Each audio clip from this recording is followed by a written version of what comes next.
Okay, so that last video we added value for the workup sketch. So this one, I'll show you how to add some color to this for the color roughs. So keep these layers the same here. I'm going to add a new layer there. And think about what color scheme do you want. Do you want warm versus cool? Do you want monochromatic with all orange? Do you want complementary colors with maybe red against green or blue against orange?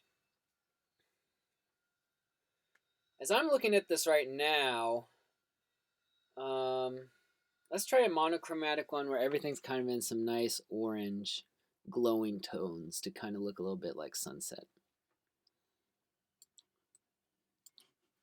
So I'm just going to put that color down on this layer 1 here. Let's just call this color.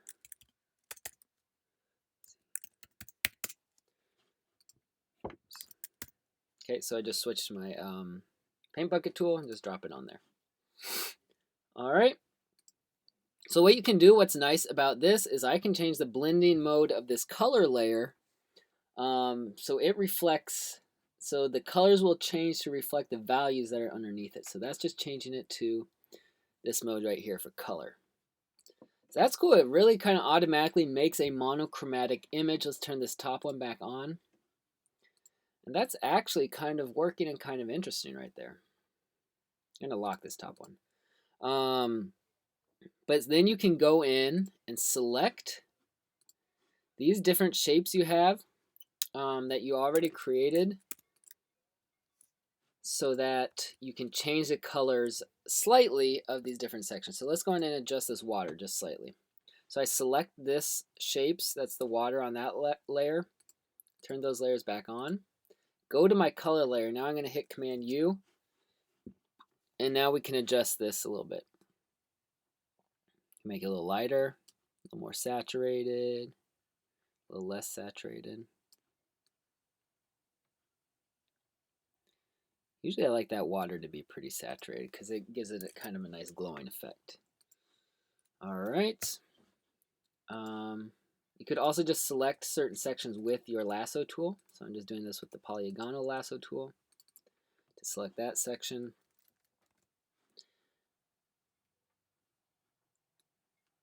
I'm going to desaturate this, turn down that saturation.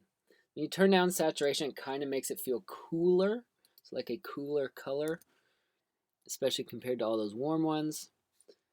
Let's see what happens when we mess with this color of the mountain.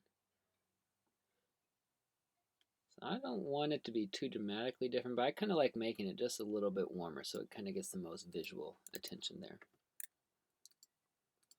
I definitely want a slightly lighter color, so I'm just going to go in with my paintbrush tool here.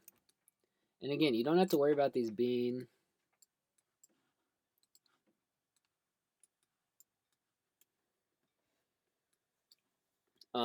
completely different. Let's bump up the lightness just a little bit of the Space Needle shape. There we go. Let's bump up. No, I don't want too much lightness on the mountain there. I just put that on the Space Needle. Okay, so I'm kind of going back and forth between my color layer to adjust the hue and saturation, and still if I want to adjust the values, I can do that down here on this layer, and it will go ahead and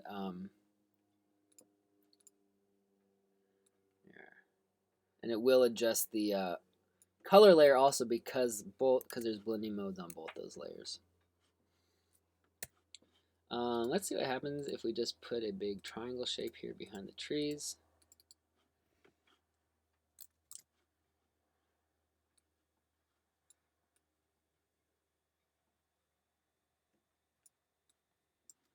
That's not really doing much. Let's try and adjust the layer here. So let's just darken that up a little. There we go. That's why I kind of want to get that darker orange there for the tree.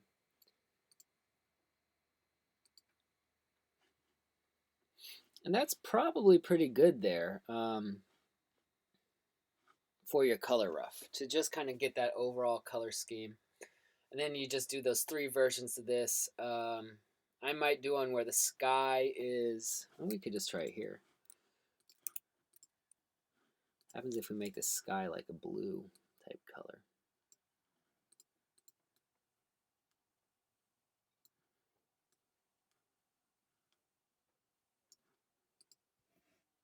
I think it works better as orange.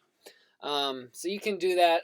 Then you can try a few different color schemes. Maybe one where the sky is cool, everything else is warm. You could try, a red and green.